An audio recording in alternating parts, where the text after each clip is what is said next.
Hello students, இப்போ நம்ம இந்த வீடியோல பார்க்க போகிறது definition list.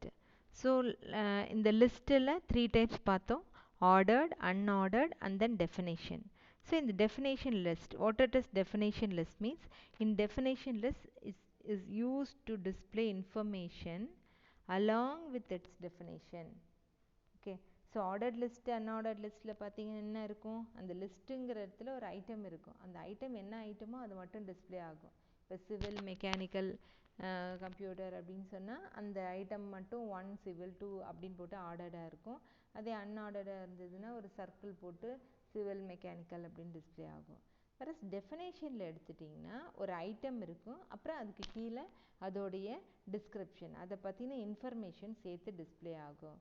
ஸோ அதுதான் நம்ம என்னென்னு சொல்கிறோம்னா டெஃபினேஷன் லிஸ்ட் அப்படின்னு நம்ம சொல்கிறோம். ஸோ இதோடைய சின்டாக்ஸ் பார்த்திங்கன்னா அங்கே ஃபஸ்ட்டு கேஸ் ஓஎல், அடுத்த கேஸ் யூஎல், இந்த கேஸில் டெஃபினேஷன் லிஸ்ட்டுக்கு DL. So opening tag DL, closing tag DL. In between that here we are not using LI. மீதி ரெண்டு கேஸ்லேயும் லிஸ்ட்டுக்கு நம்ம என்ன யூஸ் பண்ணோம்னா எல்ஐன்னு யூஸ் பண்ணோம். But here you are using DT, definition term, and then D அப்படிங்கிறது அதோடைய definition, data definition. So here you are using dt and dd for the specific item. dt அப்படிங்கிறதுனா what it is, the tag is used to give the term to be defined. எந்த term நீ define பண்ண போறிய, defined term. dt அப்படின்னா defined term. And then dd அப்படிங்கிறது என்ன அப்படின்னு சொன்னோம்னா the definition of that and the defined term. அந்த defined term ஓட definition நம்ம என்னன்னு சொல்கிறோம்னா dd அப்படின்னு சொல்கிறோம். definition of defined term, dd அப்படின்னு சொல்கிறோம். So here it is. இப்போ பார்த்தீங்க அப்படின்னா இந்த கேஸில் dlக்கு கீழே dt, defined term, அது என்ன defined termோ அந்த அதோடைய நேமு, அதுக்கப்புறம் define termோட definition. ஓகே, அந்த whatever the term, அந்த termோட definition என்னவோ அது definition 1ன்னு இருக்கும்.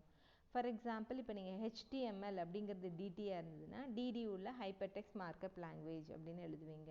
அப்போ டிஸ்பிளே என்ன இருக்கும், HTMLனா ஹைப்பர்டெக்ஸ்ட் மார்க்கப் லாங்குவேஜ் அப்படின்னு இருக்கும்.